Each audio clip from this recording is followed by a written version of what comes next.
Project finance అంటే కొత్తగా ఏదన్నా ఇండస్ట్రీ పెడుతున్నారు, ఆ ప్రాజెక్ట్ కి డబ్బులు ఇవ్వడం. ఓకే, అడ్వైస్ తీసుకోవడమే సొల్యూషన్ లేదా డైరెక్ట్ గా ఎవరైనా కూడా? డైరెక్ట్ గా కూడా వెళ్ళొచ్చు, provided you have that experience on the project. Bankers ఏం చూస్తారు నార్మల్ గా అంటే ప్రమోటర్స్ కి బ్యాక్గ్రౌండ్ ఏముంది, ఎక్కడి నుంచి వచ్చాడు, వచ్చిన అతనికి ఆ ఫీల్డ్ లో పర్టికులర్ ఎక్స్పీరియన్స్ ఉందా లేదా. గ్రీన్ ఫీల్డ్ ప్రాజెక్ట్ అంటే అసలు ఎవరు టచ్ చేయకపోవడం. ప్రాఫిటబుల్ బిజినెస్ కూడా, కానీ ఆయన దగ్గర డబ్బులు ఉండవు. ఆ బిజినెస్ ఓనర్ ఫస్ట్ గా చేయాల్సిన పని ఏంటి? ఫస్ట్ ఆఫ్ ఆల్ ఫండింగ్ రావడానికి ఆర్డర్స్ ఒకటే సరిపోదండి. అంటే పాస్ట్ ట్రాక్ రికార్డ్ కూడా ఇంపార్టెంట్. సో వాళ్ళ ఫైనాన్షియల్ స్టేట్మెంట్స్ ఎలా ఉన్నాయి, వాళ్ళ టర్న్ ఓవర్స్ ఎలా ఉన్నాయి.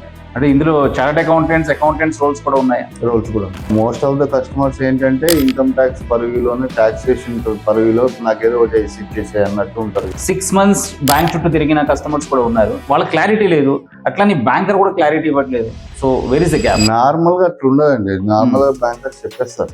నార్మల్ గా నా ఎక్స్పీరియన్స్ ప్రకారం 25 years నుంచి చూస్తాను, బ్యాంకర్స్ ఎప్పుడు కూడా అలా తిప్పించుకోవడాలు, బ్యాంక్స్ అలా చేయడాలు అలా ఏమి ఉండదు.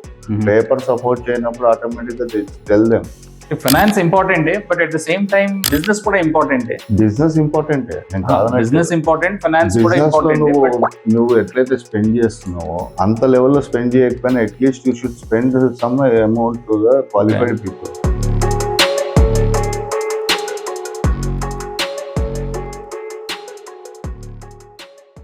నమస్కారం అందరికి, welcome to money matters with loans paradise. ఈ పోడ్కాస్ట్ ఆబ్జెక్టివ్ ఒకటేనండి, ఫైనాన్స్ ని సింప్లిఫై చేయడం, బ్యాంకింగ్ ని ఎంత వరకు ఈజీ వేలో అర్థం చేసుకోవడానికి ట్రై చేయడానికి ఆప్షన్స్ ఉన్నాయో అవి డిస్కస్ చేయడానికి మనతో మన గెస్ట్ జయదేవ్ గారు ఉన్నారు. Jaydev is a qualified chartered accountant. నేను ఇవాళ మీ host Mohammed Irshad, co-founder of loans paradise. నేను కూడా చాలా మంది బిజినెస్ ఓనర్స్ తో, సాలరీడ్ ఎంప్లాయీస్ తో, ప్రొఫెషనల్స్ తో 20 సంవత్సరాలు నేను పనిచేశాను. వాళ్ళతో క్లోజ్ గా వర్క్ చేయడంలో చాలా అడ్వైజెస్ వాళ్ళతో తీసుకోవడం, మా సైడ్ నుంచి ఇవ్వడం, క్లోజ్ గా వర్క్ చేయడంలో వాళ్ళకి అడ్వైజెస్ ఇచ్చుకుంటూ I think we build this loans paradise institution. And as much as possible ఈ పాడ్కాస్ట్ లో we will be discussing in detail about finances, because చాలా మందికి ఫైనాన్స్ అనగానే చాలా పెద్ద కాంప్లెక్స్ సబ్జెక్ట్ అనుకుంటారు. అందుకని కాన్స్టెంట్ గా as much as possible business ని సింప్లిఫై చేయడానికి ఫైనాన్స్ ని అర్థం చేసుకోవడం కూడా చాలా ఇంపార్టెంట్. చాలా మంది ఫైనాన్స్ అనగానే బుకిష్ నాలెడ్జ్ కూడా ఉండాలి అంటారు, but to some extent even if you can understand the practical problems, practical issues or day-to-day transactions, definitely ఆ issues ని మనం చాలా ఈజీగా కంఫర్టబుల్ గా సాల్వ్ చేయొచ్చు. అందుకే I think we have our guest Jayadev గారు కూడా 25 years నుంచి ఫైనాన్స్ లైన్ లో ఉన్నారు. Chartered accountant, practicing chartered accountant, and also he closely work with most of the banks as an adviser, as a auditor also. And over and above, he's an investment banker. He advised so many companies on legal aspects also. Today, I think we will get into detailed discussion with Jaydev Garu. So, namaskaram Jaydev Garu. Namaskar. Thanks for coming. Thanks for joining this podcast. We just want to know, because మా viewer గురించి ఒకసారి మీ గురించి ఏంటి, how your journey started as a financial advisor or financial consultant. No, earlier I used to work for the banking sector. Okay. As a credit head. Okay. Then I used to understand the businesses and all. Okay. Then after quitting my banking job, నేను advising side వద్దాం అనే ఉద్దేశంతో I started my advising services. Along with that, my core business is the project funding. Okay. Project fundings, తర్వాత కొత్త companies ఏమైనా వస్తే వాటికి funding చాలా మంది ఇవ్వరు. So how to generate loans for those kind of companies, that is our niche area. అట్లా banks తోటి టైఅప్ చేసుకుంటూ I travelled my journey from past 20 years. ఇప్పుడు ఈ మధ్య ఆల్టర్నేటివ్ ఇన్వెస్ట్మెంట్ ఫండ్స్ అని, తర్వాత ప్రైవేట్ ఈక్విటీ ప్లేయర్స్ అని, ఇట్లా వీళ్ళందరితో టచ్ లో వచ్చి we are arranging funds for the most of the companies. Okay. After studying their financial statements, and we are guiding them also financial గా ఎలా ఉండాలి, పేపర్స్ ఎలా ఉండాలి, అసలు వాళ్ళు ఏం చూస్తారు, ఇన్వెస్టర్స్ ఏం చూస్తారు అనే యాంగిల్ లో వాళ్ళని రెడీ చేసి then we present the case to them in a proper presentation is the main key to the investors. How we present and what is the data available అనేది చాలా ఇంపార్టెంట్. ఓకే, అంటే project finance అంటే ఏంటండి actual గా? Project finance అంటే కొత్త కొత్తగా ఏదన్నా ఇండస్ట్రీ పెడుతున్నారు, ఆ ప్రాజెక్ట్ కి డబ్బులు ఇవ్వడం. ఓకే, అంటే దానికి ఓన్లీ చార్టెడ్ దానికి- అకౌంటెంట్స్ అడ్వైస్ తీసుకోవడమే సొల్యూషన్, లేదా డైరెక్ట్ గా ఎవరైనా కూడా? డైరెక్ట్ గా కూడా వెళ్ళొచ్చు, provided you have that experience on the project. Okay. Bankers ఏం చూస్తారు నార్మల్ గా అంటే ప్రమోటర్స్ కి బ్యాక్గ్రౌండ్ ఏముంది, ఎక్కడి నుంచి వచ్చాడు, ఆ వచ్చిన అతనికి ఆ ఫీల్డ్ లో పర్టికులర్ ఎక్స్పీరియన్స్ ఉందా లేదా, లేదా ఇది green field project. Green field project అంటే అసలు ఎవరు టచ్ చేయని ప్రాజెక్ట్ అని. అలాంటి ప్రాజెక్ట్స్ లేకపోతే ఈయనకి ఇంత ముందు అదే ఫీల్డ్ లో ఎక్స్పీరియన్స్ ఉందా లేదా, ఉండి కొత్తగా స్టార్ట్ చేస్తున్నాడా, స్టార్ట్ చేస్తే ఆ ఇండస్ట్రీ ఎలా నడుస్తుంది, ఇవన్నీ ఫ్యాక్టర్స్ కన్సిడర్ చేసి then they do the loans. So ఎవరైనా ప్రాజెక్ట్ ఫైనాన్స్ తీసుకోవచ్చు. ఓకే. సో జయదేవ్ గారు, ఒక బిజినెస్ ఓనర్ దగ్గర కస్టమర్స్ ఉంటారు,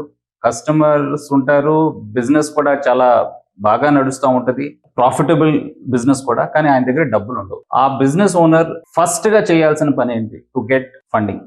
ఫస్ట్ ఆఫ్ ఆల్ ఫండింగ్ రావడానికి ఆర్డర్స్ ఒకటే ఉంటే సరిపోదండి. ఓకే. అంటే పాస్ట్ ట్రాక్ రికార్డ్ కూడా ఇంపార్టెంట్. సో వాళ్ళ ఫైనాన్షియల్ స్టేట్మెంట్స్ ఎలా ఉన్నాయి, వాళ్ళ టర్న్ ఓవర్స్ ఎలా ఉన్నాయి, మేజర్ గా చూసేది ఇక్కడ క్యాష్ ఫ్లోస్, అంటే క్యాష్ ఎలా వస్తుంది, క్యాష్ అసలు ఎందుకు లేదు అనేది ఇంపార్టెంట్. క్యాష్ ఫ్లో స్టేట్మెంట్ అనేది చాలా మంది బిజినెస్ ఓనర్స్ నెగ్లెక్ట్ చేస్తారు. టుడే మార్కెట్ లో క్యాష్ అనేది కింగ్ ఎప్పటికైనా, that is basic rule. So normal గా ఏమైతుంది అంటే ఆర్డర్స్ ఉంటాయి, సప్లై అయిపోతుంది, అంత అయిపోతుంది, కలెక్షన్ ఉండదు, కలెక్షన్ మెకానిజం ప్రాపర్ గా ఉండదు. ఆ కలెక్షన్ మెకానిజం ఇంప్రూవ్ చేసుకోవడం, తర్వాత ఎనీ లోన్ కానీ మార్జిన్ అయితే కంపల్సరీ ఓనర్ నుంచి కంపల్సరీ 25% మార్జిన్ అయితే పెట్టాల్సింది. ఆ మార్జిన్ కూడా లేదు అంటే మాత్రం లోన్ దొరకడం కష్టం. సో ఇవన్నీ ఫ్యాక్టర్స్ ఎలా ఉంటాయంటే కలెక్షన్ మెకానిజం ఎట్లా ఉంది, ఆయన డబ్బులు ఎలా తీసుకొస్తాడు, దాని తర్వాత ఆయనకి ఎంత స్టాక్ కావాలి, ఆ స్టాక్ ఎలా కొంటారు, ఎన్ని డేస్ క్రెడిట్ దొరుకుతుంది, ఈయన ఎన్ని డేస్ కస్టమర్ కి క్రెడిట్ అప్పిస్తాడు, ఈ డేస్ అన్ని క్యాలిక్యులేట్ చేసుకున్న తర్వాత కానీ బ్యాంకర్స్ లోన్స్ ఇవ్వరు. సో ఈ మెకానిజం తెలియాలి. కానీ జస్ట్ అవన్నీ లేకపోయినా కూడా బ్యాంకులు లోన్ ఇవ్వరే కదా. ఇప్పుడు ఇట్స్ నాట్ అబౌట్ బిజినెస్ బాగున్నా కూడా అగైన్ అదర్ ఫ్యాక్టర్స్ కూడా. బిజినెస్ బాగుంటే బ్యాంక్స్ లోన్ ఇవ్వకపోవడం అంటూ జరగదండి. It's all depends on the cash flow statement. P&L is reflecting your profitability. Profit లో ఉన్నంత మాత్రాన క్యాష్ ఫ్లో బాగున్నట్టు కాదు. సో ప్రాఫిట్ వేరు, చాలా మందికి తెలియదు. ఇవన్నిటిని ఒక అడ్వైజర్ ని పెట్టుకొని ఆ అడ్వైజర్ త్రూ వెళ్ళడమే కరెక్ట్. చాలా మంది అది చేయరు, ఫైనాన్స్ అనే దానికి నెగ్లెక్ట్ చేసేస్తారు. సేల్స్ ఫోకస్, సేల్స్ అందరికీ తెలుసు ఫైనాన్స్ అనేది చాలా ఇంపార్టెంట్. నెగ్లెక్ట్ అంటే ఓనర్స్ కి చాలా మందికి ఫైనాన్షియల్ ఆస్పెక్ట్స్ తెలియదు. ఎట్లా ఉంటుందంటే రఫ్ గా తెలుస్తుంది వాళ్ళందరికి. నాకు ఇంత రావాలి, నాకు ఇంత వచ్చింది, నేను ఇంత కట్టాలి, ఆ విషయాలు తెలుస్తాయి. కానీ బ్యాంకర్స్ పర్స్పెక్టివ్ లో ఎలా సబ్మిట్ చేయాలి, ఏం చేయాలి, అసలు మన అకౌంట్స్ డిపార్ట్మెంట్ కరెక్ట్ గా పనిచేస్తుందా లేదా, దీని మీద ఎవరు ఫోకస్ చేయరు. ఆ ఫోకస్ చేయకపోవడం వల్ల ఏమైందంటే లోయర్ ప్రాఫిట్స్ చూపించడము, ఆ బ్యాలెన్స్ షీట్ కి యాక్చువల్ జరుగుతున్న దానికి డిఫరెన్స్ ఉండడము, ఇవన్నీ జరగడం వల్ల ఏమైందంటే బ్యాంకర్ దగ్గరికి వెళ్ళినప్పుడు ఆ పేపర్స్ ఇంపార్టెంట్. యాక్చువల్ గా ఏం జరిగింది, ఏం జరుగుతుంది వాళ్ళకి అవసరం లేదు. ఆ పేపర్ స్ట్రాంగ్ గా కనిపించినప్పుడు డెఫినెట్ గా ఈ విల్ రిజెక్ట్ ద కేస్. ఇది చాలా మంది చేయరు. ట్యాక్సీలు తగ్గించుకోవడం కోసమో లేకపోతే దేనికోసమైనా సరే ప్రాఫిట్స్ తగ్గించి చూపించడము. బ్యాలెన్స్ షీట్ ని తయారు చేసేటప్పుడు కూడా ఆ బ్యాంకర్ ని దృష్టిలో పెట్టుకొని, అసలు బ్యాంకర్ కి ఏమేమి కావాలి అనే దృష్టిలో పెట్టుకొని ఆడిటర్స్ కూడా ఎవరు ప్రిపేర్ చేయరు. ఈ చేయకపోవడం వల్ల ఏమైందంటే ఆ పేపర్స్ తీసుకెళ్లి మనం పెట్టిన ఆ పేపర్స్ ఆ బ్యాంకింగ్ నామ్స్ కి సెట్ కాక రిజెక్ట్ అయ్యాయి. అంటే ఇందులో చార్టర్డ్ అకౌంటెంట్స్ రోల్స్ కూడా ఉన్నాయా? రోల్స్ కూడా ఉన్నాయి. అదే మోస్ట్ ఆఫ్ ద కస్టమర్స్ ఏంటంటే ఇన్కమ్ ట్యాక్స్ పరివిలోనే, టాక్సేషన్ పరివిలో నాకేదో ఒకటి ఇచ్చేసే అన్నట్టు ఉంటారు. కానీ యాక్చువల్ ఫ్యూచరిస్టిక్ గా ఎవరు ఉండడం, ఎక్స్పాన్షన్ యాంగిల్ ఎప్పుడైతే సడన్ గా ఇట్లా మీరు అన్నట్టు ఇందాక ఆర్డర్స్ వస్తాయి, ఆర్డర్స్ వచ్చినప్పుడు ఆ పేపర్ సపోర్ట్ చేయదు. సపోర్ట్ చేయనప్పుడు ఆటోమేటిక్ గా ఆర్డర్స్ ఉన్నా గానీ పేపర్ సపోర్ట్ చేయనప్పుడు automatic bank reject. Okay sir, చాలా మంది ఎంటర్ప్రెన్యూర్స్ బ్యాంక్ చుట్టూ తిరుగుతూ ఉంటారు లోన్ గురించి. ఓకే, కానీ లోన్ వస్తుందా రాదా అనేది వాళ్ళకి తెలియదు. అండ్ కొన్నిసార్లు బ్యాంకులు కూడా చెప్పరు ఎందుకు. అంటే నేను చూసిన నా ఎక్స్పీరియన్స్ లో కూడా కొన్ని కస్టమర్స్ 6 months బ్యాంక్ చుట్టూ తిరిగిన కస్టమర్స్ కూడా ఉన్నారు. వాళ్ళకి క్లారిటీ లేదు, అట్లానే బ్యాంకర్ కూడా క్లారిటీ ఇవ్వట్లేదు. So where is the gap? Normal గా అట్లా ఉండదండి. నార్మల్ గా బ్యాంకర్స్ చెప్పేస్తారు. నార్మల్ గా నా ఎక్స్పీరియన్స్ ప్రకారం 25 years నుంచి చూస్తాను, బ్యాంకర్స్ ఎప్పుడు కూడా అలా తిప్పించుకోవడాలు, బ్యాంక్స్ అలా చేయడాలు అలా ఏమి ఉండదు. పేపర్ సపోర్ట్ చేయనప్పుడు ఆటోమేటిక్ గా tell them. But still these people Rome around with other bankers. Okay. ఏదో ఒక బ్యాంక్ చేయకపోతుందా అని అన్ని బ్యాంకుల చుట్టూ తిరుగుతుండొచ్చు, కానీ నార్మల్ గా బ్యాంకర్ కి కూడా టైం లైన్స్ ఉంటాయి. సో ఒక కేసు తీసుకున్నాడు అంటే ఆ కేసుని ఏదో 1 month లోనో లేకపోతే 30 days మాక్సిమం లోపల చెప్పేస్తారు, ఇది అవుతుంది, ఇది అవ్వదు, ఈ పేపర్స్ ఇవి లేవు అని చెప్పి. సార్ బిజినెస్ బాగుంటది, ఇందాక కూడా నేను ఒక క్వశ్చన్ అడిగాను, ఫైనాన్షియల్ గా కూడా కంపెనీ స్టేబుల్ గానే ఉంటది, కానీ వాళ్ళు ఫేస్ చేసేది ఫండింగ్ ప్రాబ్లం అంటారు. కొన్నిసార్లు ఫైనాన్షియల్ డాక్యుమెంట్స్ కూడా ప్రాపర్ గా లేకపోవడానికి రీజన్ ఎవరు? అంటే ఇక్కడ ఇప్పుడు ఇందాక మీరు చెప్పిన దాంట్లో కస్టమర్ కి అకౌంటెంట్ లేకపోతే చార్టెడ్ అకౌంటెంట్ కి గ్యాప్ ఉంది అంటున్నారు. బికాజ్ ఉంటుందండి, కంపల్సరీ ఉంటుంది. నేను చాలా బిజినెస్ చూసాను, అకౌంట్స్ కి లీస్ట్ ఇంపార్టెన్స్ ఇస్తారు, ఒక క్వాలిఫైడ్ పర్సన్ పెట్టుకోరు, బికాస్ ఇట్స్ ఆల్ కాస్టింగ్. అంటే ఇప్పుడు చార్టెడ్ అకౌంటెంట్ హైర్ చేసుకుని పెట్టుకున్నారు అనుకోండి, ఒక స్మాల్ బిజినెస్ వాళ్ళు, it cost 40,000 per month minimum చెప్తున్నాను. అలాంటప్పుడు ఆ 40,000 ఎందుకు పెట్టుకోవాలని ఎవరినో ఒకరిని తీసుకొచ్చి పెట్టుకుంటాడు. వాడికి తెలిసి తెలియకో ఆ టాలీలో ఎంట్రీస్ కొట్టేసేసి, ఆ టాలీలో ఏదో బ్యాలెన్స్ షీట్ వేసేసి, ఆ బ్యాలెన్స్ షీట్ తీసుకొని ఆడిటర్కి ఇచ్చేసి, ఆడిటర్ ఏదో చూసేసి తను ఏదో వేయాలి అన్నట్టు ఇన్కమ్ ట్యాక్స్ అడ్జస్ట్మెంట్స్ కోసం వేసేసి సబ్మిట్ చేసేస్తారు.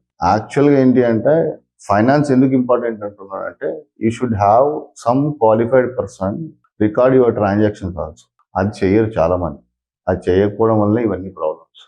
ఫైనాన్స్ ఇంపార్టెంటే, but at the same time business కూడా ఇంపార్టెంటే. బిజినెస్ ఇంపార్టెంటే, నేను కాదనట్లేదు. బిజినెస్ ఇంపార్టెంట్, ఫైనాన్స్ కూడా ఇంపార్టెంట్. నువ్వు ఎట్లయితే స్పెండ్ చేస్తున్నావో అంత లెవెల్లో స్పెండ్ చేయకపోయినా at least you should spend some amount to the qualified people. చేసి వాళ్ళు అడ్వైస్ తీసుకొని, అరే ఇది ఏమైతుంది, నా ఫైనాన్షియల్స్ కరెక్ట్ గా ఉన్నాయా లేదా, బ్యాంకబుల్లా కాదా, ఇది చూసుకోవాలి. బ్యాంక్స్ కొన్ని సర్టెన్ నామ్స్ చూస్తాయి, ఆ నామ్స్ ప్రకారం నా ఫైనాన్షియల్ స్టేట్మెంట్స్ ఉన్నాయా లేదా, లేకపోతే ఏం చేయాలా, ఇవన్నీ చూసుకున్న తర్వాతనే సబ్మిషన్ చేయాలి. ఈ నాలెడ్జ్ ఓనర్స్ కి 99% ఓనర్స్ కి ఉండదు. బ్యాంకబుల్ ప్రాజెక్టా లేకపోతే ఏంటా అనేది, ఈ ఫైనాన్షియల్ నాలెడ్జ్ మాక్సిమం ఓనర్స్ దాని మీద పెద్ద ఫోకస్ చేయరు, ఎందుకంటే they have their own calculations on it.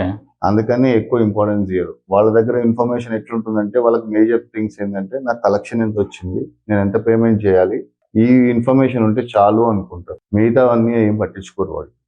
So that's where the gap lies in. So when you give equal importance to the finance and the business, then definitely people will fund you in the right way. So ముందుగా ఒక biggest confusion చాలా మందికి, CGTMS అని చెప్పి ఒక loan ఉంది, I think central government initiative. మీరు కూడా I think your specialize in CGTMS loan. చాలా మందికి అసలు అది ఏ టైప్ ఆఫ్ లోన్, ఎవరికి తీసుకోవచ్చు ఎవరు తీసుకోకూడదు అని చెప్పి క్లారిటీ లేదు. సో ఐ థింక్ మా వ్యూవర్స్ గురించి ఏమైనా మీరు చెప్పగలరా దాని గురించి? CGTMS అంటే central credit guarantee trust for micro small enterprises, ఇది డెఫినేషన్. ఇది సెంట్రల్ గవర్నమెంట్ ఏం చేసిందంటే, మైక్రో అండ్ స్మాల్ ఎంటర్ప్రైజెస్ ఎవరైతే ఉంటారో, స్మాల్ ఎంటర్ప్రైజెస్ వాళ్ళకి ఫండింగ్ కోసము సెక్యూరిటీస్ ఉండవు.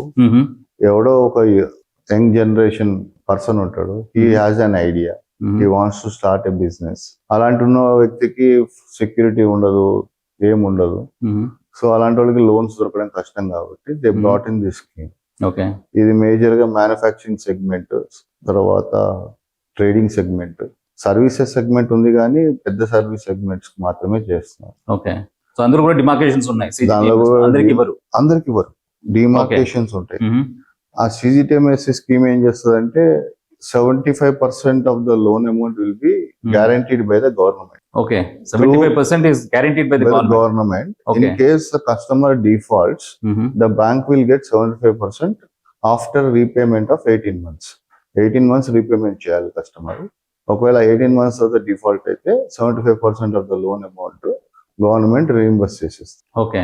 సో 18 months రీపేమెంట్ చేయకపోతే మొత్తం అమౌంట్ కస్టమర్ కట్టాల్సిందే, గవర్నమెంట్ ఏం రీఇంబర్స్ చేయదు. So this is the risk where bank carries out. ఈ బ్యాంక్ రిస్క్ తీసుకుంటుంది కాబట్టి they are very conservative on giving the loans under this scheme. Very few banks are very aggressive in giving. SBI ఇస్తుంది, తర్వాత కొన్ని banks ఇస్తాయి, కానీ అన్ని encourage చేయట్లేదు ఈ మధ్య. ఎందుకు సార్, ఎందుకు ఎంకరేజ్ చేయట్లేదు? అంటే This is small a risk. అంటే micro small enterprises micro businesses కూడా అవైల్ చేసుకోవచ్చు ఎన్పిఎస్ ఎక్కువ అయిపోతున్నాయి అన్న రీజన్ తోటి చేయట్లేదు. కానీ government is pushing towards it. Okay. SBI ఒకటి బాగా చేస్తుంది, ఓకే. ఎస్బీఐ బాగా చేస్తుంది, కొన్ని బ్యాంక్స్ చేస్తాయి కానీ ఈవెన్ ప్రైవేట్ బ్యాంక్స్ ప్రైవేట్ లో కూడా చేస్తాయి. హెచ్డిఎఫ్సి చేస్తుంది, Okay. మీకు ఐసిఐసిఐ కూడా చేస్తుంది ఇలాంటి కేసెస్. అంటే ఇప్పుడు ఈ లోన్ కావాలి అంటే డైరెక్ట్ కస్టమర్ బ్యాంక్ వెళ్ళాలా, లేకపోతే he has to take the advice of some chartered accountant or some accountant, or is there any దీనికి ఏంటి CGTMS అంటే- ఆఫీస్ అవైలబుల్ వేర్ హీ దీనికి కెన్ ఏంటంటే no need of taking any chart account advice. Okay. First of all your business viability ఏంటి అనేది చూస్తారు. If you think your business is viability అనేది ఉంది, రన్ అవుతుంది, ఫ్యూచర్ లో బాగుంటది, ఆర్డర్స్ ఉన్నాయి, అవన్నీ నీకు ఒక స్కేలబిలిటీ కనిపిస్తుంది అని నీ కాన్ఫిడెన్స్ ఉంటే అది బ్యాంకర్ ఎక్స్ప్లెయిన్ చేస్తే then banker will ask for the certain documentation. ఆ డాక్యుమెంటేషన్స్ కోసం అప్పుడు అడ్వైజర్ ని కలవచ్చు. ఫస్ట్ ఆ బిజినెస్ ఏంటి అనేది వైబుల్ కాదా అవుతుందా అనేది బ్యాంకర్ చెప్తాడు. ఓకే. ఆ వైబిలిటీని బట్టి ఫర్దర్ ప్రొసీడింగ్స్ తీసుకోవడం బెటర్ అని నా ఉద్దేశం. ఓకే. ఇంకొకటి ఎస్పెషలీ ఈ CGTMS లోన్ లో చాలా సార్లు నేను విన్నది కూడా ఏంటంటే it's discretion of the branch manager అంటారు, or the discretion of the that particular branch. ఎక్కడైతే లోన్ మనం ప్రాసెస్ చేయాలి అనుకుంటున్నాం అది always at the credit is at the description of the bank అండి. ఓకే. అదే బ్రాంచ్ సిస్టమ్ అంటే బ్రాంచ్ లో చేయాలా వద్దా అనేది వాళ్ళే డిసైడ్ చేసేస్తారు. వాళ్ళే డిసైడ్ చేస్తారు. ఓకే. సో అంటే కొద్దిగా ఎక్కువ రిస్కీ ప్రోడక్ట్ అంటారు, ఎందుకు? బికాస్ ఎందుకు 75% అంటే గవర్నమెంట్ కూడా సబ్సిడీ ఇస్తుంది. సబ్సిడీ ఇవ్వట్లేదు. గవర్నమెంట్ ఏం చేస్తుందంటే మీ నుంచి ఇన్సూరెన్స్ ప్రీమియం కలెక్ట్ చేసి దాని నుంచి పేమెంట్ చేస్తుంది అన్నమాట. ఓకే. సో అక్కడ ఇన్సూరెన్స్ క్లెయిమ్స్ రావట్లేదు సరిగ్గా అనేది బ్యాంకర్స్ ప్రాస్పెక్టివ్ లో చెప్తుంటారు. But still it is a good scheme for the new entrepreneurs కానీ లేకపోతే ఎగ్జిస్టింగ్ ఎంటర్ప్రెన్యూర్స్ కానీ if they are able to repay it proper గా రీపే చేస్తే మాత్రం that's a good scheme for. కానీ చేయట్లేదు అంటున్నారు. అది ఎంకరేజ్ చేయట్లేదు అంటే బికాస్ పీపుల్ ఎక్కడ where is the mistake? Because mistake is both ends అండి, both from the prospective of the clients and prospective of the banker. Banker is not అంటే bankers aggressive గా చేసి ఎన్పిఎస్ ఎక్కువైతే they don't encourage that kind of schemes. అటు side ఫ్రీగా వచ్చింది కదా డబ్బులు అన్నట్టు ఏదో బిజినెస్ పెట్టి తీసుకుంటే చాలా మంది చేసే పని అది కాబట్టి సో మంచివాడికి ఎఫెక్ట్ పడచ్చు. But the overall scheme is good. Still SBI కానీ ఇలాంటి వాళ్ళు కానీ they take the risky proposals. I done so many cases in the last 2 to 3 years. 3 crores, 4 crores, 5 crores కూడా చేసాం. అంటే ఇప్పుడు CGTMS ట్రేడింగ్ మ్యానుఫ్యాక్చరింగ్ సర్వీస్ అన్నారు. అక్కడ మేజర్ ఎలాంటి సెక్టర్స్ మీద ఎక్కువ ఫోకస్ ఉంది? బ్యాంక్స్ సెక్టర్స్ మీద ఫోకస్ ఏముండదండి అక్కడ. They look at the business viability ఎలా ఉంది అంతే. There is no specific importance to any sector. Sectors కి ఇంపార్టెన్స్ లేదు. ఓకే. ఫస్ట్ ఎవరైనా కూడా ఎలిజిబుల్. ఫస్ట్ వాళ్ళు చూసేది అంటే ఈ బిజినెస్ నడుస్తుందా నడవదా. ఏదో కొత్త ప్రోడక్ట్ తీసుకొచ్చాను, ఆ ప్రొడక్ట్ నడుస్తుందా నడవదా, ఇంతకుముందు ఎవరన్నా పెట్టారా ఈ ఇండస్ట్రీ, ఆ ఇండస్ట్రీ పెర్ఫార్మెన్స్ ఎలా ఉంది, ఎక్స్పర్టైజ్ ఎలా ఉంది, ఇవన్నీ చూసుకుంటారు. చూసుకోకుండా మాత్రం ఇది ముందరకు పోవచ్చు. ఈ మధ్యన అందరూ చాలా యంగ్ జనరేషన్ కూడా బిజినెస్ లో వస్తున్నారు. They are more passionate about business. So ఒక బిజినెస్ ఒక బిజినెస్ మిత్ కూడా ఉంది, నేను బిజినెస్ స్టార్ట్ చేయాలి, బిజినెస్ ని గ్రో చేయాలి. అలాంటి వాళ్ళకి మీరు ఇచ్చే సలహా ఏంటండి? అంటే what are the financial myth, or తెలుసో తెలియకో వాళ్ళ మైండ్ లో ఒక మిత్ ఉంది, I should look at this. Most of the అంటే young generations I should not look at this or I should not look at this. అట్లా ఏం లేదండి. ఫైనాన్షియల్ మిత్స్ ఏం లేవు. ఫైనాన్స్ కావాలంటే దొరుకుతుంది. Okay. The only thing is you should have that passion towards that business.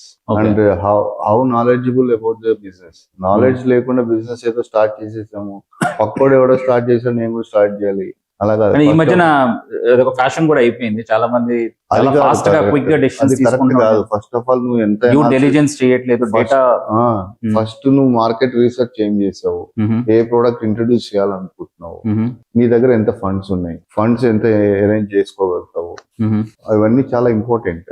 కానీ funds లేకుండా నా దగ్గర ₹1 కూడా లేదు, ఎవడో వచ్చి పెట్టాలి నేను రన్ చేస్తాను అంటే మాత్రం that's a difficult phase. Okay, అయితే బ్యాంకర్స్ డబ్బు మీద డిపెండ్ అవడం కూడా డిపెండెడ్ correct కాదు. కరెక్ట్ గా. Okay. సో ఎనీ లోన్ మ్మ్. బ్యాంకర్ కూడా ఎట్లా ఉంటాడంటే నువ్వు ఒక 25 రూపాయలు నువ్వు పెట్టుబడి పెట్టు, మ్మ్. నేను 75 రూపాయలు నేను వేయడానికి రెడీగా ఉన్నా అంటాడు. మ్మ్. నా దగ్గర 25 కూడా లేదు అంటే ఎవడేం చేయలేడు. Okay.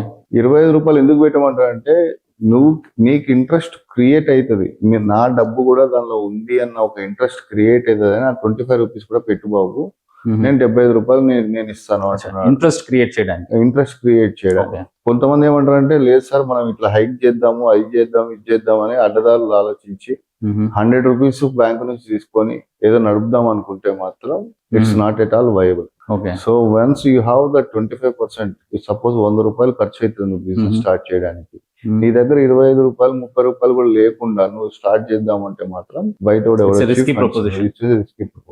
So first you arrange funds for running the business. ఎంత చేయగలుగుతావు అది చేసుకో. ఆ 25 రూపీస్ 30 రూపీస్ నీ దగ్గర ఉన్నాయి అన్నప్పుడు you think of it, then bankers are ready to fund you at 75 rupees. Business దానిలో చూసేది ఏం లేదు బ్యాంకర్. బిజినెస్ వైబిలిటీ అంటే నడుస్తుందా నడవదా, ఇది సడన్ గా మూసేస్తారా, ఈ బిజినెస్ ఎన్ని రోజులు నడుస్తుంది, అది చెప్పడం చాలా కష్టం కదా. చెప్పడం కష్టం. అంటే పెర్ఫార్మెన్స్, ఇండస్ట్రీస్ పెర్ఫార్మెన్స్ ఉంటాయి. సపోజ్ ఇప్పుడు మేము ఒక కేసు వేసాం, ప్యాకింగ్ మెటీరియల్ కేసు. కొత్తగా వచ్చింది ప్యాకింగ్ మెటీరియల్. ఆ రోజుల్లో ప్లాస్టిక్ బ్యాన్ అన్నారు. ప్లాస్టిక్ బ్యాన్ అన్న తర్వాత కార్న్ స్టార్చ్ మీద ప్యాకింగ్ మెటీరియల్ తయారు చేస్తారు, విచ్ ఈస్ బయో కంపోస్టబుల్ అన్నారు. సో అది కొత్త ప్రొడక్ట్ అది, కానీ banker ready to fund it because వాడు ఆ ప్యాకింగ్ ఇండస్ట్రీలోనే పనిచేసాడు. ఆ ప్యాకింగ్ ఇండస్ట్రీలో కొత్త ఏమేమి వస్తున్నాయి, ఏమేమి మిషనరీ వస్తుంది, దాని మార్కెట్ ఎక్కడ, దాని ఆర్డర్స్ ఏం తెచ్చుకోగలుగుతాను. ఎందుకంటే గవర్నమెంట్ అప్పుడే బ్యాన్ చేసింది. బ్యాన్ చేయగానే వీడు వచ్చి ఆపర్చునిటీని వీడు క్యాప్చర్ చేసుకున్నాడు. We funded them. Okay. So opportunity ఎలా ఉంటుంది, ఆ బిజినెస్ మోడల్ ఎలా ఉంటుంది, ఏమైతుంది, ఎన్విరాన్మెంట్, ఎక్స్టర్నల్ ఎన్విరాన్మెంట్, ఇవన్నీ బ్యాంకర్స్ కి they have their market research teams. They will give you the reports on various industries how they performing. ఇవన్నీ రిపోర్ట్స్ ఉంటాయి వాళ్ళ దగ్గర కూడా. So based on that they will take a call. ఇప్పుడు ఇందాక కూడా నేను చెప్పడం జరిగింది, చాలా మందికి ఆ క్రేజ్ అనేది everybody want to get in to business. So first generation entrepreneurs లేకపోతే జెన్జీస్ బిజినెస్ స్టార్ట్ చేయాలి అనుకున్నప్పుడు they also have that 25% funding, but it's completely a new project. So basis on that without collateral with 25% margin money CGTMS లో structure చేయొచ్చు. Okay. వాళ్ళు తీసుకోవాల్సిన జాగ్రత్తలు ఏంటి? ఏం లేదు, అంటే రిస్క్ కాంపోనెంట్ చాలా ఎక్కువ ఉంటుంది. అంటే because all these first generation entrepreneurs లో ఫెయిల్యూర్ పర్సెంటేజ్ ఎక్కువ ఉంటుంది. ఎందుకు ఉంటుందంటే ఎక్స్పీరియన్సెస్ ఆఫ్ బిజినెస్ ఉండదు కాబట్టి. అంటే ఎక్స్పీరియన్స్ ఉంటే ఇంకో ఒక ఛాలెంజెస్ ఉన్నాయి, ఎక్స్పీరియన్స్ లేకపోతే ఇంకో ఛాలెంజెస్ ఉన్నాయి. అది ఉండొచ్చు, but at least they should have that experience in the running the business. Okay. Straight away I am coming from a job and turning myself into a business owner. Okay. You are ready. So it's more or less like a roller coaster ride. Roller coaster ride. Roller coaster ride ni nu challenging గా నడపగలుగుతావా లేదా అనేది it's on depends on your person to person. First generation లో success అయిన వాళ్ళు కూడా ఉన్నారు, so నీ zeal ఏంటి అనే దాన్ని బట్టి నువ్వు how you are going to present yourself before the banker will definitely give you the loans. That's not an issue at all. నేను అదే చెప్తున్నాను, ఇందాక packing material first generation entrepreneurs. ఇంకొక టేస్ట్ చేసాం, they are first generation, they came from US. అక్కడ ఏం పని చేస్తాంలే అని చెప్పి వచ్చారు. They started their own business. ఒక 1 year నడిపారు. నౌ దే రిక్వైర్ ఫండ్స్ అన్నారు. 1 year ఎక్స్పీరియన్స్ చూసారు. Loss making unit, loss making అయినా banker is interested in funding because the business is viable అనిపించింది వాళ్ళకి. అవన్నీ అనాలిసిస్ చేసుకున్నారు. Entrepreneurs are both are young entrepreneurs.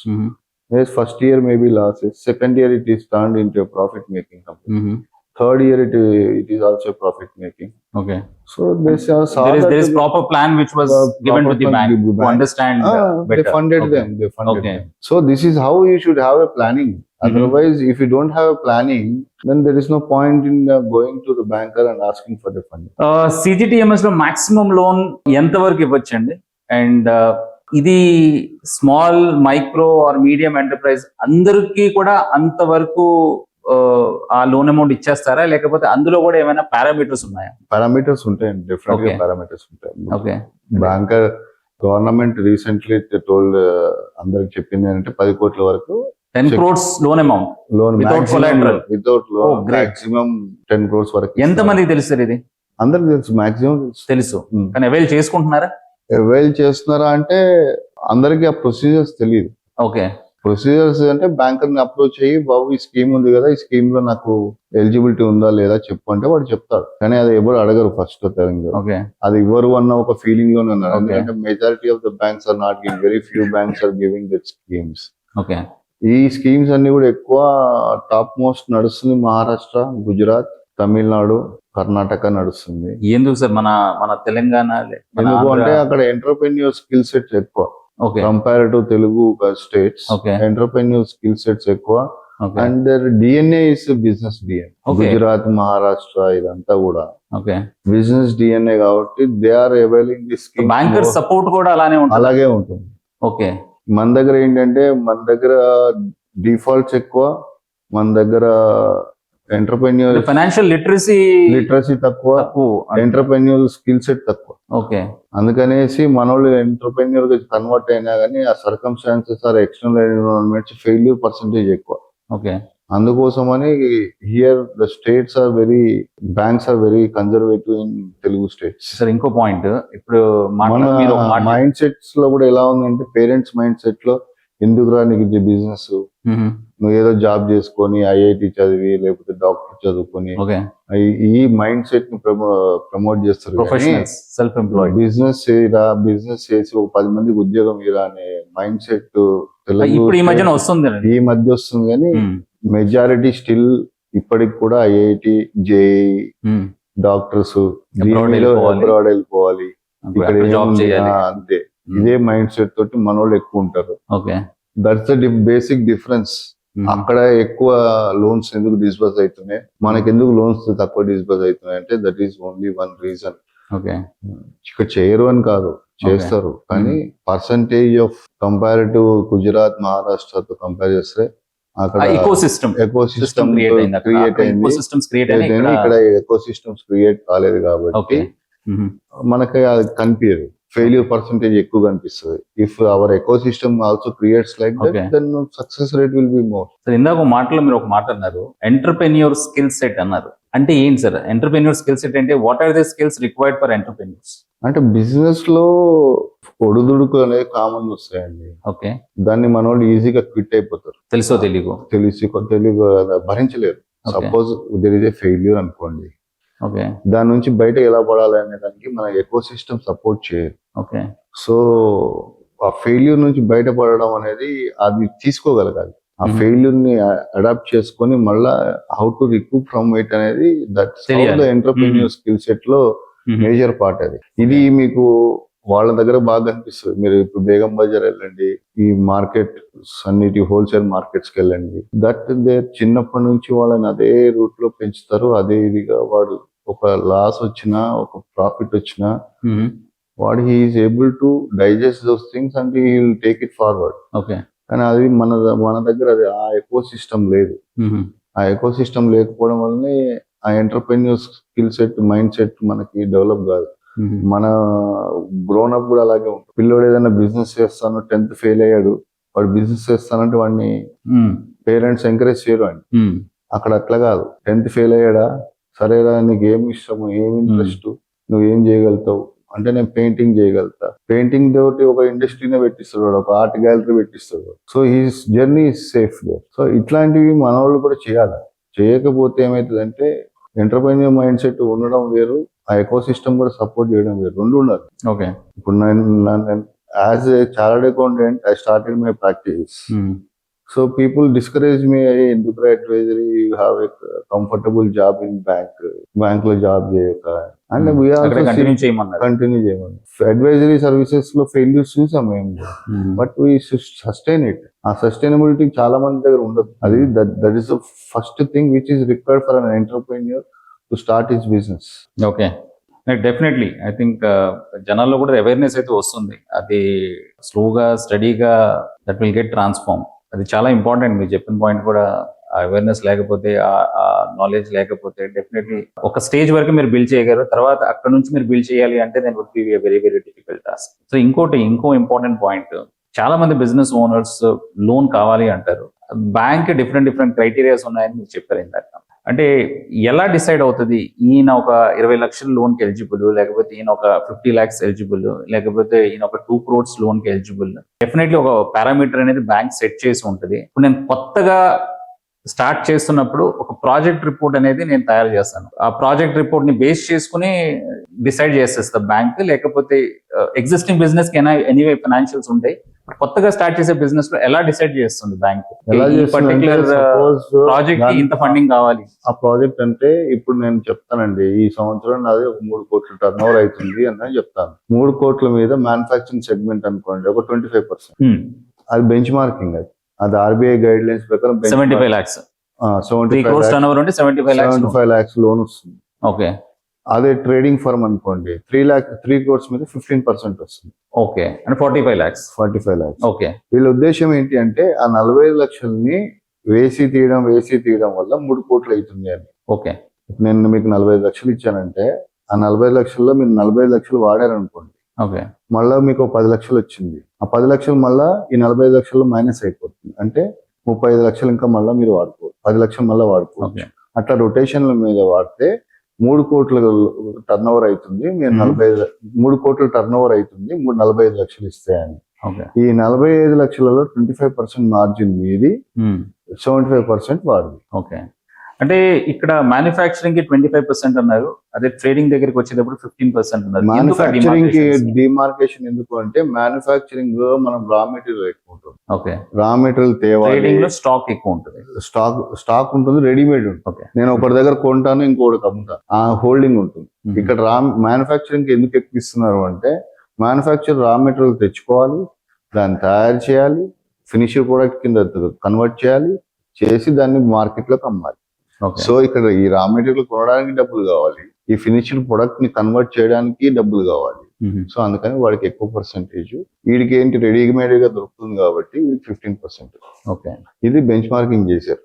దాంతో పాటు మీ సివిల్, మీ లోన్స్ మీకు ఏమేమి ఉన్నాయి, మీరు ఎంత కమిట్మెంట్స్ తోటి ఉన్నారు, ఆల్రెడీ ఈఎంఐస్ ఏమేమి కడుతున్నారు, ఇవన్నీ కూడా చూస్తారు. చూసి అసలు వీడి కెపబిలిటీ ఉందా లేదా, వీడికి అసలు రీపేమెంట్ కెపాసిటీ ఉందా లేదా, వీడి బ్యాక్గ్రౌండ్ ఏంటి, వీళ్ళ ఫాదర్ బ్యాక్గ్రౌండ్ ఏంటి, వీళ్ళు కొద్దిగా ఆస్తి ఉందా లేదా, ఒకవేళ బిజినెస్ ఏమైనా తట్టుకోగలుగుతాడా లేదా. అందుకే మీకు అన్ని చెక్ లిస్ట్ అని documents checklist past, present, future అన్ని చూస్తారు. చూడాల్సిందే. చూడకుండా లోన్ మాత్రం దొరకదు. ఓకే సార్, చాలా మంది బిజినెస్ ఓనర్స్ దగ్గర సఫిషియెంట్ కొలాటరల్ ఉండదు. కొలాటరల్ ఉంటది, ఇప్పుడు ఇందాక కూడా మీరు వితౌట్ కొలాటరల్ సిజిటిఎంఎస్ లో స్ట్రక్చర్ చేయొచ్చు అన్నారు, and up to 10 crores loan ఇవ్వచ్చు అన్నారు. బట్ కొంతమంది దగ్గర సఫిషియెంట్ కొలాటరల్ ఉంటది, కొంతమంది దగ్గర సఫిషియెంట్ కొలాటరల్ ఉండదు, లేతే కొలాటరల్ ఉంటది కానీ ఆ లోన్ కి సరిపోదు, లోన్ కి కావాల్సినంత. హైబ్రిడ్ మోడల్ అని సిజిటిఎంఎస్ లో స్కీమ్ ఉందండి. ఓకే. దానిలో ఏమైతుందంటే సపోజ్ నా దగ్గర 2 కోట్ల వర్త్ ప్రాపర్టీ ఉంది. ఓకే. నాకు 5 కోట్ల రిక్వైర్మెంట్ ఉంది. ఓకే. సో ఈ 2 కోట్లకి పెట్టుకొని మిగతా 3 కోట్లకి సిజిటిఎంఎస్ లో లోన్ చేయొచ్చు, అన్సెక్యూర్డ్ కాంపౌండ్. అంటే కంఫర్ట్ ఎక్కువ ఉంటుందా? కంఫర్ట్ చాలా ఎక్కువ ఉంటుంది. దేనికి? రేట్ ఆఫ్ ఇంట్రెస్ట్ కూడా కొద్దిగా తగ్గుతాయి. అచ్చా, కొలాటరల్ ఇస్తే సిజిటిఎంఎస్ లో హైబ్రిడ్ మోడల్ అంటారు అనమాట. ఒకవేళ ఆ కొలాటరల్ కూడా మీ దగ్గర లేదనుకోండి, సపోజ్ యూ హ్యావ్, అంటే మీరేం చెప్తున్నారంటే సిజిటిఎంఎస్ లో వితౌట్ కొలాటరల్ రేట్స్ కొద్దిగా ఎక్కువ ఉంటాయి, కొలాటరల్ రేట్స్ తక్కువ ఉంటాయి. హైబ్రిడ్ మోడల్ లో కూడా కొద్దిగా తక్కువ ఉంటాయి. ఓకే. సో ఈ కాంబినేషన్స్ చూసుకొని చేస్తాం అన్నమాట. ఓకే. సో అది పర్మిటెడ్. సపోజ్ ఆ కొలాటర్ నా దగ్గర, మీరు అన్నట్టు నా దగ్గర 2 కోట్లు కూడా కొలాటర్ లేదు, నా ఫ్రెండ్ దగ్గర ఉంది కొలాటర్, థర్డ్ పార్టీ. ఓకే. ఆ కొలాటరల్ ఇచ్చినా కానీ చేయొచ్చు. జనరల్ గా థర్డ్ పార్టీ కొలాటరల్స్ బ్యాంక్ తీసుకోవాలి, సిజిటిఎంఎస్ లో తీసుకుంటారు. సిజిటిఎంఎస్ లో థర్డ్ పార్టీ కొలాటరల్ కూడా థర్డ్ పార్టీ కూడా గ్యారంటీ ఇవ్వచ్చు, థర్డ్ పార్టీ కూడా కొలాటరల్ ఇవ్వచ్చు. Okay. Third party collateral is accepted. Sir ఇంకొకటి, ఇందాక కూడా కపుల్ ఆఫ్ టైమ్స్ మనం డిస్కస్ చేసుకున్నాం, ప్రాజెక్ట్ రిపోర్ట్ అన్నాం. అంటే ఏంటి సార్ ప్రాజెక్ట్ రిపోర్ట్, ఎందుకు కావాలి, అంటే ఏముంటాయి అందులో? చాలా మందికి ప్రాజెక్ట్ రిపోర్ట్ అనేది ఈ రోజు చాలా ఈజీగా మనం తయారు చేసేయచ్చా? నేను ఒక బిజినెస్ స్టార్ట్ చేస్తున్నాను, నా దగ్గర నంబర్స్ ఉన్నాయి, ప్రాజెక్ట్ రిపోర్ట్ తయారు చేయడం అంత ఈజీ కాదు. ఓకే. దానిలో ఇది ఏంటి ఎవరు అంటే, తయారు చేస్తారు, ఎవరి హెల్ప్ తీసుకోవాలి ప్రాజెక్ట్ దానిలో మేజర్ గా చార్టెడ్ అకౌంటెంట్స్ ప్రిపేర్ Okay. చేస్తారు. సో చార్టెడ్ అకౌంటెంట్ హెల్ప్ అనేది చాలా ఇంపార్టెంట్. ఎందుకు Okay. ఇంపార్టెంట్ అంటే ఫస్ట్ బిజినెస్ మోడల్ అనేది రాయాలి. సపోజ్ నేను ఒక ప్రొడక్ట్ తయారు చేస్తున్నాను అనుకోండి, అది ఎక్కడి నుంచి కొంటాను, ఎలా తయారు చేస్తాను, రా మెటీరియల్ ప్రాసెస్ అయితే ఏమవుతుంది, అది ఎక్కడి నుంచి ఎక్కడ దాకా ఏ స్టేజెస్, ఎన్ని స్టేజెస్ ఉంటాయి, ఫినిష్డ్ ప్రోడక్ట్ రావడానికి ఏంటి, ఇదంతా ఎక్స్ప్లెయిన్ చేయాలి. ఓకే. దాని తర్వాత ఎవరికి అమ్ముతాను ఇది చెప్పాలి, ప్రమోటర్ బ్యాక్గ్రౌండ్ చెప్పాలి, తర్వాత మార్కెట్ రీసెర్చ్ రిపోర్ట్స్ ఉంటాయి, ఆ Okay. రిపోర్ట్స్ అన్ని అటాచ్ చేయాలి. దాంట్లో ఆ ఇండస్ట్రీకి ఎలా ఉంటుంది, ఏముంటుంది, ఫ్యూచరిస్టిక్ ఆపర్చునిటీస్ ఎలా ఉంటాయి అనేది కొన్ని మార్కెట్ రీసెర్చ్ రిపోర్ట్స్ ఉంటాయి.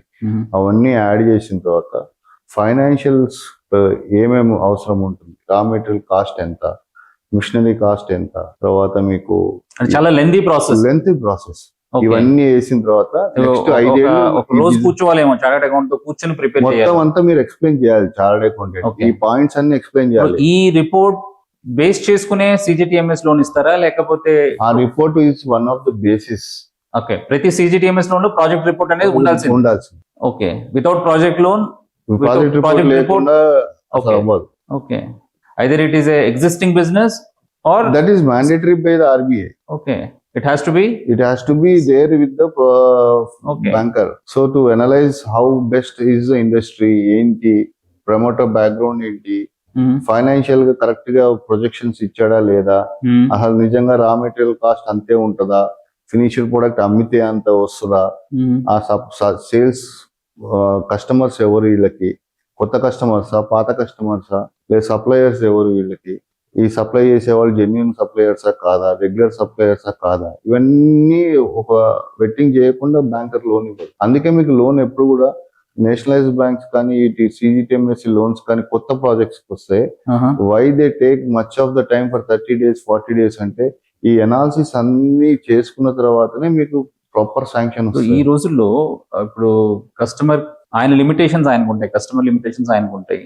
ప్లస్ ఎన్ని రోజులు తిరగాల్సి ఉంటుంది. ఇప్పుడు 1 month లేకపోతే 2 months నార్మల్ గా పట్టొచ్చు 30 to 40 days పడుతుందండి మినిమం ఈ Okay. ప్రాసెస్ అంతా అయ్యేదానికి. Okay. 30 to 45 days పడుతుంది. ఫైనాన్షియల్ అడ్వైజర్ సపోర్ట్ ఉండాల్సింది. CGTMSE లేకపోతే పెద్ద అమౌంట్స్ కి project పోయేటప్పుడు, related. పెద్ద అమౌంట్స్ కి పోయేటప్పుడు Okay. బిలో 1 crore వాటికి అవసరం లేదు. అవసరం లేదు. ఓకే, పెద్ద 1 crore అండ్ అబోవ్ పోయే వాటికి మాత్రం ఫైనాన్షియల్ అడ్వైజర్ తో పోవడమే కరెక్ట్. ప్రాపర్ డ్యూ డెలిజెన్స్ చేసుకొని అన్ని చేసుకొని Information బ్యాంకర్ కి తీసుకుని వెళ్తేనే. ప్రెజెంటబుల్ గా ఉండాలి. బ్యాంకర్ కి ఎలా ప్రజెంట్ చేస్తారనేది కూడా చాలా క్రిటికల్. ఇవన్నీ చాలా మందికి తెలియదు. అంటే బ్యాంకర్ తో ఏ విధంగా మాట్లాడాలి, ఏం చెప్పాలి, ఎలా చెప్పాలి, నా పేపర్ ఎలా ప్రెజెంట్ చేయాలి, ఈ presentation skills, entrepreneur skill set లో ఈ ప్రెజెంటేషన్ స్కిల్ సెట్ కూడా ఒక important thing. How you present your self అనేది కూడా చాలా క్రిటికల్. సో అంటే ఎలా బిజినెస్ ఓనర్ ఎలా నీ ప్రెజెంట్ చేయాలి. బిజినెస్ అసలు నువ్వు ఏం చేద్దాం అనుకుంటున్నావు, ఎవరికి అమ్ముతావు, ఏం చేద్దాం అనుకుంటున్నావు, ఎవరు కొంటాడు, నీ ఆర్డర్స్ ఎలా వస్తాయి, ఈ ప్లాన్ లేకుండా నువ్వు దిగితే ఏం చేయగలుగుతావు. సపోజ్ నేను ఒక ఇందాక చెప్పినట్టు ప్యాకింగ్ మెటీరియల్ దానిలో దిగాను, నాకు ఎవడు కొంటాడు, దాని మెటీరియల్ ఎక్కడ దొరుకుతుంది, ఏం చేస్తున్నారు, నాకే ఐడియా లేకపోతే నేను how I will do the business. అదే ఎక్స్ప్లెయిన్ చేయండి బ్యాంకర్ కి. నేను ఇక్కడ చైనా నుంచి ఇంపోర్ట్ చేస్తాను, ఈ మెటీరియల్ ఇక్కడ దొరుకుతుంది, ఈ మెటీరియల్ ఇంత దొరుకుతుంది, ఇది తయారు చేయడానికి ఇంత టైం పడుతుంది, ఈ కెపాసిటీ మిషన్ ఇంత, ఈ మిషన్ నుంచి ఇన్ని ప్యాకింగ్ మెటీరియల్ ఇన్ని కేజీస్ వస్తాయి, ఈ కేజెస్ కొనడానికి ఇదిగో ఈ పార్టీస్ ఉంటారు, వీళ్ళకి ఇప్పుడు అవసరము, బ్యాంకింగ్ గవర్నమెంట్ నుంచి మాకు ఈ సబ్సిడీస్ వస్తాయి, ఈ స్కీమ్స్ వస్తాయి, ఇవన్నీ నీకు అవగాహన లేకుండా how you're going to start your business retail. So ఈ బేసిక్ అవగాహన అంతా కూడా బ్యాంకర్ అడుగుతాడు. వీరికి ఎంత మాత్రం ఆ నాలెడ్జ్ ఉంది, అట్లీస్ట్ థియరాటికల్ నాలెడ్జ్. అంటే కొంతమంది బిజినెస్ ఓనర్స్ ప్రాపర్ గా రిప్రజెంట్ చేయలేకపోవచ్చు.